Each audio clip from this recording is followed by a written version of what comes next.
오늘 함께 보실 말씀은 마태복음 8장 23절에서 27절 말씀입니다.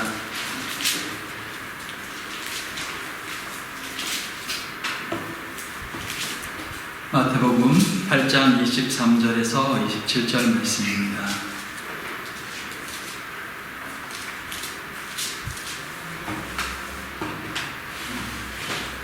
마태복음 8장 23절에서 27절, 제가 지은 신약 12면에 있습니다. 다 찾으셨으면 23절 말씀 교독하겠습니다. 제가 먼저 읽습니다. 배에 오르심에 제자들이 따랐더니 바다에 큰 돌이 일어나 배가 물결에 들게 되었으되 예수께서는 주무시는지라. 그 제자들이 나와 깨우며 이르되 주여 구원하소서, 우리가 죽겠나이다.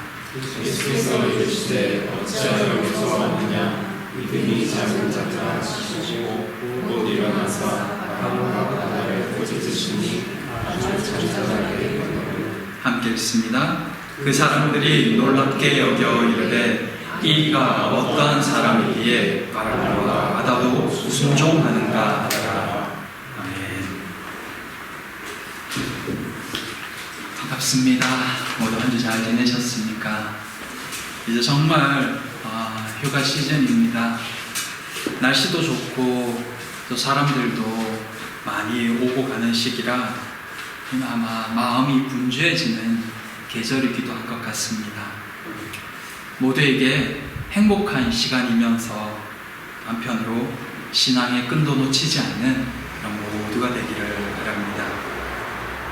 지금 저희 교회 학교에서 7월 한 달간 자녀들을 위해 매일 기도가 진행 중입니다.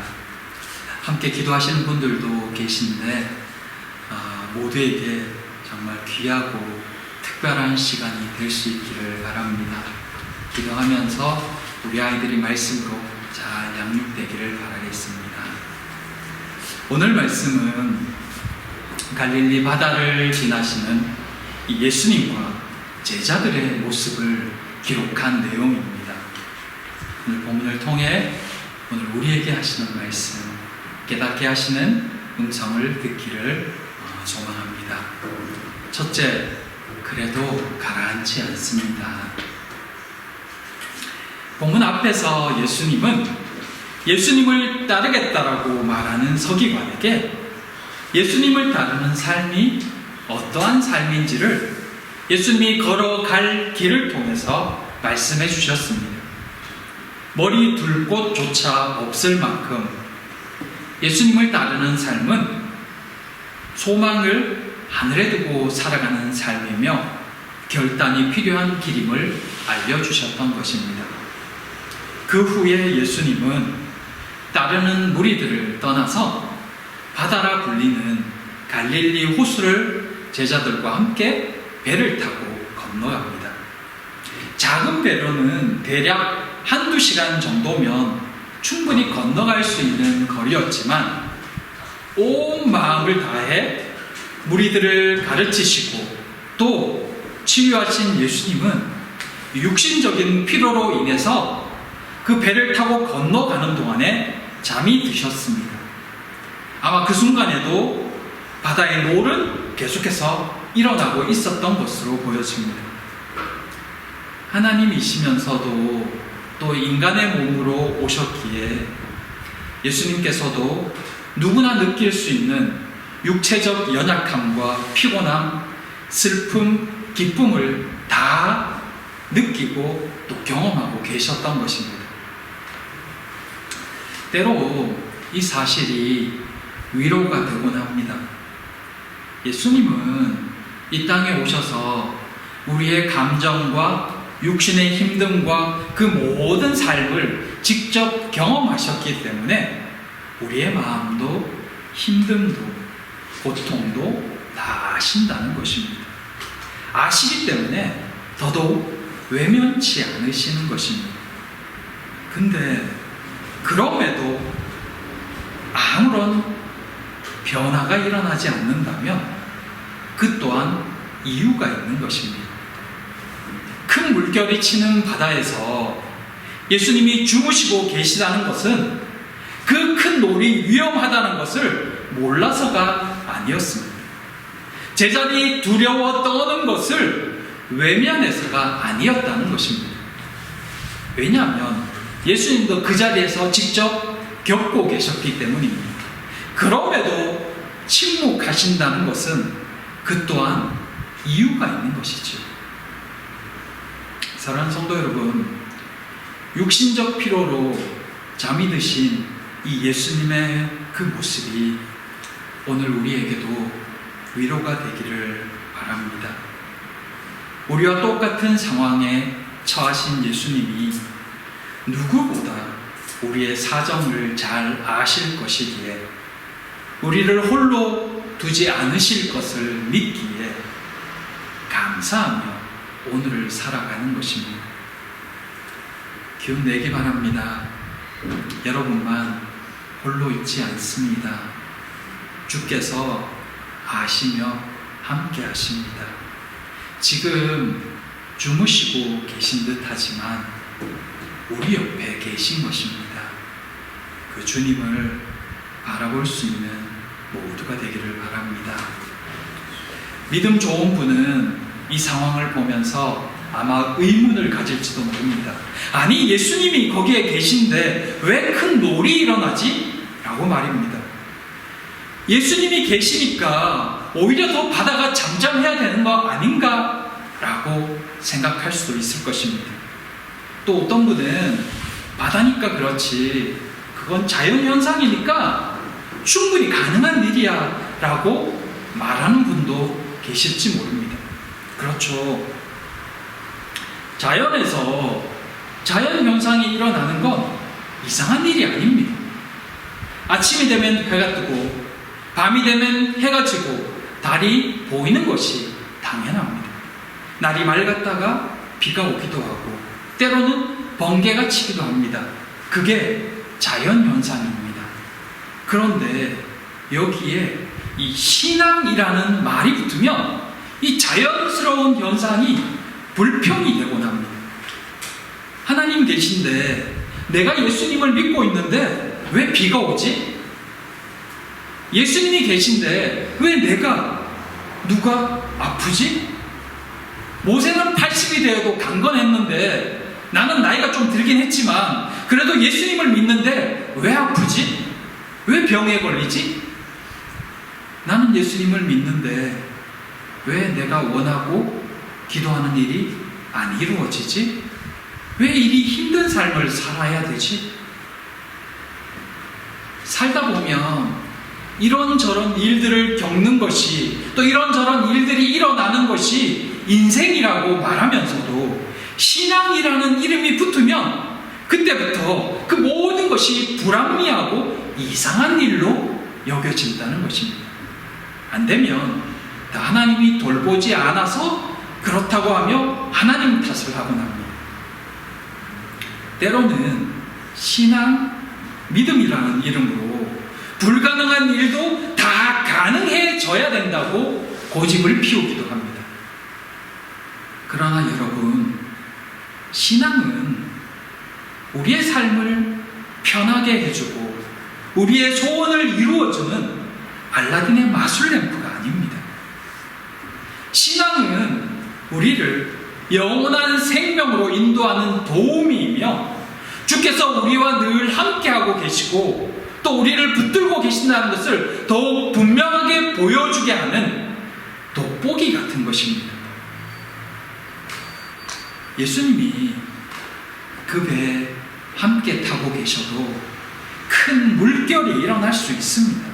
심지어 어부조차도 두려워 떨만한 풍랑이 일 수도 있습니다. 실제로 예수님의 제자 중 상당수는 어릴 때부터 배를 탔던, 그것도 바로 그 갈릴리 바다에서 생계를 유지했던 어부들이었습니다. 그런 그들이 두려워 떨 정도면 그 당시 일어난 큰 놀이 얼마나 크고 무서웠을까요? 예수님이 함께 계셔도 이런 일들이 일어날 수 있다는 것입니다. 근데 한 가지 확실한 것은 있습니다. 그래도 그 배는 가라앉지 않는다는 것입니다. 반드시 목적지에 도달할 것이라는 겁니다. 예수님이 함께 하신 그 배는 결코 침몰하지 않습니다. 큰 노를 일고 죽일 듯 달려드는 폭풍을 할지라도 그 배는 뒤집어 엎을 수가 없습니다. 그 배에 주님이 타고 계시기 때문입니다. 그게 중요하다는 것입니다. 우리는 죽지 않을 것이다가 아닙니다. 아프지 않을 것이고 아무 문제도 없을 것이다가 아닙니다. 그것은 주님께서 우리 인생에 반드시 해주시겠다고 약속하신 약속이 아니기 때문입니다. 주님의 약속은 언제 어느 때든 우리와 함께 하시겠다입니다. 우리의 영혼을 지켜 천국으로 반드시 인도하시겠다입니다. 사탄이 우리의 영혼을 빼앗지 못하도록 지켜주시겠다입니다. 그 믿음이 있기에 어떤 상황 속에서도 든든한 것입니다. 소망이 생기는 것입니다. 그게 믿음입니다. 사랑하는 성도 여러분, 그 바다에서 일어난 그 노을은 우리 인생에 일어날 수 있는 여러 가지 어려움들을 보여줍니다.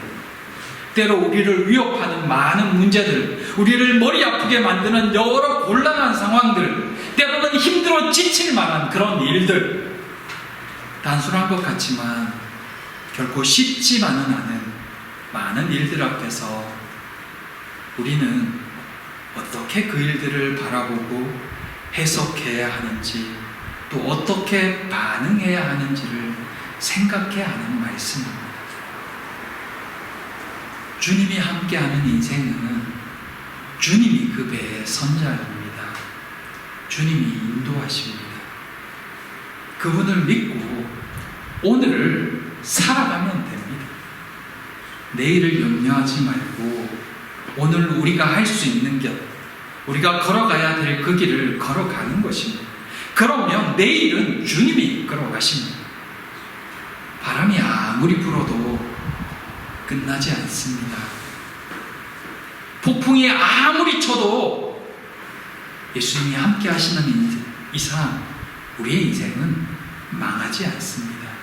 왜냐하면 그 끝은 주님이 붙들고 계시기 때문입니다. 그 믿음으로 오늘을 살아가는 모두가 되기를 바랍니다. 그 믿음이 있을 때 평안 가운데 살아갈 수 있습니다. 그 삶을 사는 우리 모두가 되기를 진심으로 소망합니다. 둘째, 믿음이 있습니까? 두려움에 떨던 제자들은 마침내 예수님을 깨우기 시작합니다.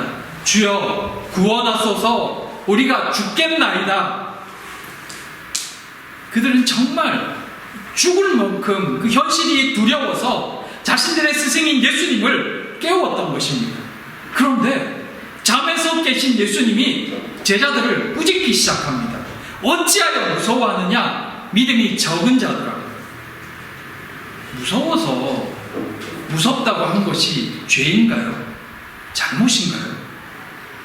평생을 그 바다에서 산 사람들이, 그 어부들이 무서워 떨 정도라면 그때 일어난 물결이 이 평상시의 물결은 아니었을 것입니다. 얼마나 무서웠으면 어부도 아닌 스승에게 도와달라고, 구원해달라고 외쳤을까요? 근데 그런 그들을 향해서 왜 무서워하느냐며 책망하시는 이 예수님의 모습이 조금은 야박하게 느껴집니다. 뭐 그렇게까지 말씀하실 게 있나요? 라는 생각이 드는 거예요. 더구나 두려운 상황에서, 무서운 상황에서 주님을 찾은 것은 잘한 행동 같은데 예수님의 말씀을 그렇다면 어떻게 이해해야 할까요?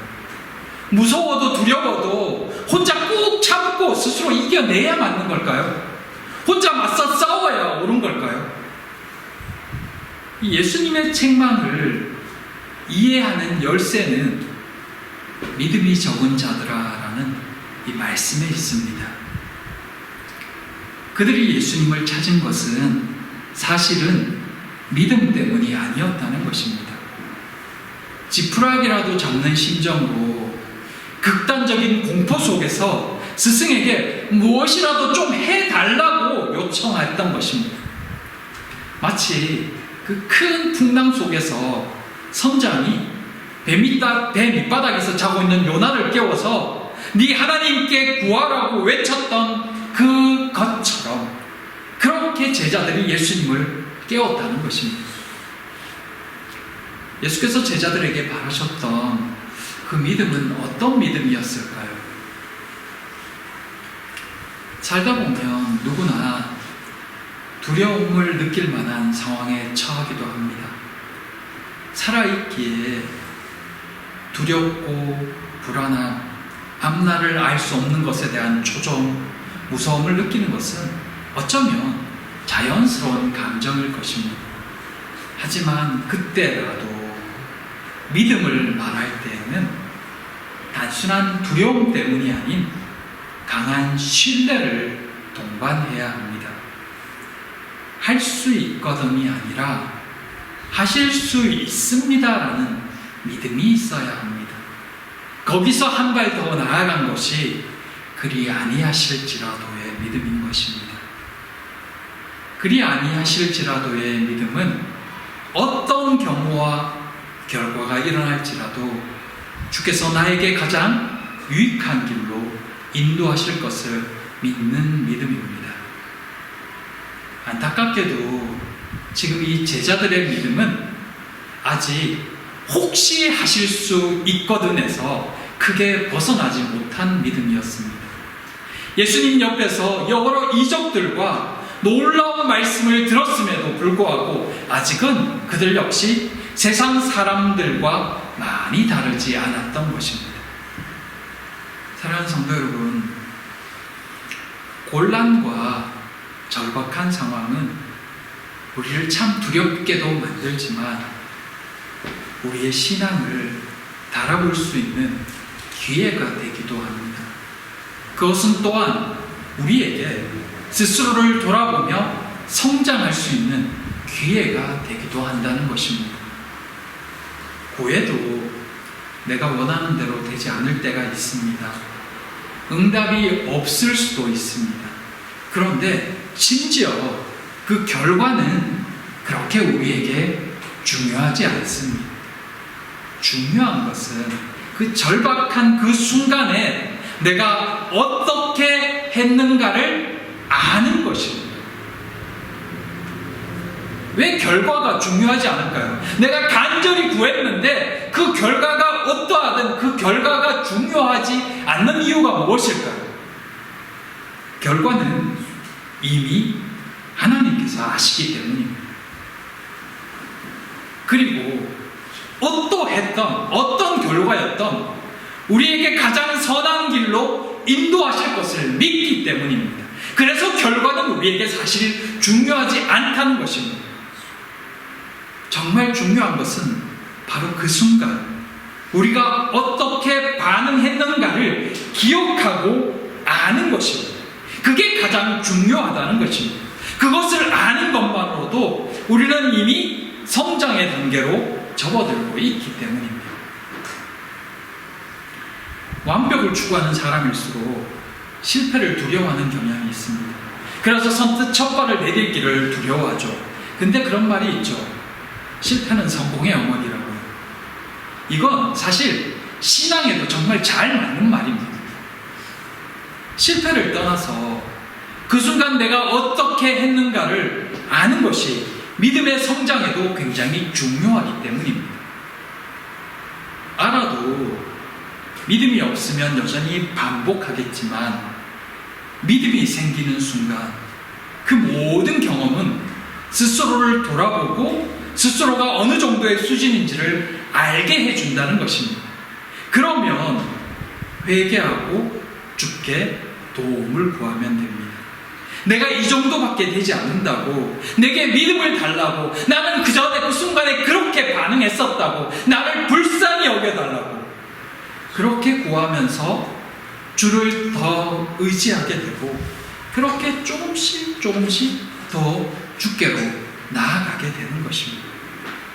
그래서 실패도 유익한 것입니다. 사랑하는 성도 여러분, 주님은 제자들을 책망하신 것으로 끝내지 않으셨습니다. 바람과 바다를 꾸짖으셨고 그 즉시로 바다와 바람은 잠잠해졌습니다. 잔잔해지는 그 중간 과정이 없습니다. 그 말씀이 떨어지는 순간 즉시로 잠잠해졌다고 말합니다. 제자들은 그 현상을 보면서 큰 노를 바라보며 놀랐을 때보다 더 많이 놀랍니다. 도대체 이분이 누구시기에? 기적은 사실 누군가의 믿음을 성장시켜 주는 데는 오히려 큰 도움이 되지 않습니다. 바른 믿음이 없는 한 기적은 그저 한 번의 또 한 번의 놀라움으로만 끝날 뿐 의외로 믿음으로의 그 헌신으로는 제대로 이끌지 못할 때가 많습니다. 실제로 예수님의 수많은 이적을 보았던 이스라엘 백성들이 마지막에는 예수님께 돌을 들었던 것을, 그를 비난하며 십자가에 못 박으라고 했던 것을 우리는 잘 알고 있습니다. 예수님께서 제자들의 믿음 없음을 책망하신 후에 즉시로 놀라운 이적을 곧바로 보여주신 이유는 제자들이 이를 통해서 예수님이 놀라운 권능을 가지셨음을, 자연과 우주라도 다스릴 수 있는 권세를 가지고 있음을 알게 하기 위함이셨습니다. 그냥 기적만 행하는 분이 아니라 모든 것을 다스리는 분이심을 알게 함으로 예수님을 온전히 믿기를 바라셨던 것입니다. 어떠한 것도 가능한 분이심을, 어떤 상황 속에서도 그분 안에서 자신들이 안전할 것을 알게 한 것입니다. 그 앞에서 자신의 상태들이 어떠했는지, 어떠한 반응을 보였는지, 근데 그분은 놀라운 일들, 심지어 자연조차라도 다스릴 수 있는 분임을 알게 하고 그들 속에 온전한 믿음이 생기길 바랬던 것입니다. 그 믿음이 있어야 앞으로 닥쳐올 폭풍 같은 고난과 핍박과 어려움 속에서도 이겨낼 수 있기 때문입니다. 참 믿음이 생겨날 수 있다는 것입니다. 지금 이 순간 큰 노를 잠잠케 하신 이 사건은 그저 그들 앞에, 눈앞에 있는 어려움을 해결해 주신 것이 아닙니다. 그 많은 기적 중에 하나가 아니었습니다. 앞으로 제자들이 겪게 될 그 수많은 일들, 어려움들, 두려운 상황들, 그 모든 상황 속에서도 예수님만 계시면 괜찮을 것임을 분명하게 알게 하신 깨달음의 사건이었던 것입니다. 그걸 그들이 이해하게 될 때 앞으로 그들에게 닥쳐올 사건은 그저 예수님 안에서 지나가는 일들이라는 것을 알게 된다는 것입니다. 어떤 상황 속에서도 주께서 그들을 지키시며 인도하실 것임을, 그렇게 마지막 종착지 천국으로 그들을 인도하실 것임을 분명하게 보여주셨다는 것입니다. 이 믿음이 오늘 우리의 믿음이기를 바랍니다. 주께서 우리의 인생에 오늘도 함께하고 계시다는 것을, 그로 인해 우리가 앞으로 어떤 일을 겪게 될지라도 우리와 함께 하실 그 예수로 인하여, 인도하실 그 예수로 인하여 우리의 삶은 든든하다는 것을, 그것을 보여주고 계신 이 말씀 앞에서 우리 안에 온전한 믿음이 생겨날 수 있기를 바랍니다. 살다 보면 곤란하게 만드는 일을 만날 수 있습니다. 내가 예상치 못했던 일들을 얻을 수도 있습니다. 그러나 걱정하지 마십시오. 혹여 길이 바뀔지라도 그 길 또한 주께서 아시고 이끄시는 길일 것입니다. 그러기에 든든하다는 것입니다. 어려움이 없지 않을 겁니다.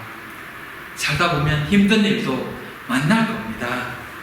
근데 그로 인해 죽지 않습니다. 하나님이 허락하지 않는 한 끝나지 않습니다. 그래도 그 길은 계속 갑니다. 우리 교회가 어렵다 힘들다도 지금까지 지켜주시고 올 수 있었던 것처럼 주께서 문 닫게 하지 않는 한 문 닫을 일은 없다는 것입니다. 그리고 만일 그 일이 일어난다면 그 또한 하나님의 은혜이고 하나님의 인도하심이라는 것입니다. 그래서 기도하지만 평안할 수 있는 것입니다. 여러분의 인생도, 사랑하는 우리 자녀들의 인생도 그렇게 이끌려져 가고 인도되어질 것입니다. 그러니 안심하십시오. 자녀들에 대해서도 걱정하지 마시고 여러분의 길에 대해서도 너무 많이 염려하지 마십시오. 주께서 함께하고 있습니다. 함께 타고 가시죠. 주무시고 계신 것 같지만 침몰하지 않습니다. 걱정하지 마시기 바랍니다. 이 주님을 믿음으로 오늘도 감사로 평안 가운데 살아가는 우리 모두가 되기를 진심으로 축복하며 기도합니다. 우리 함께 같이 기도합시다.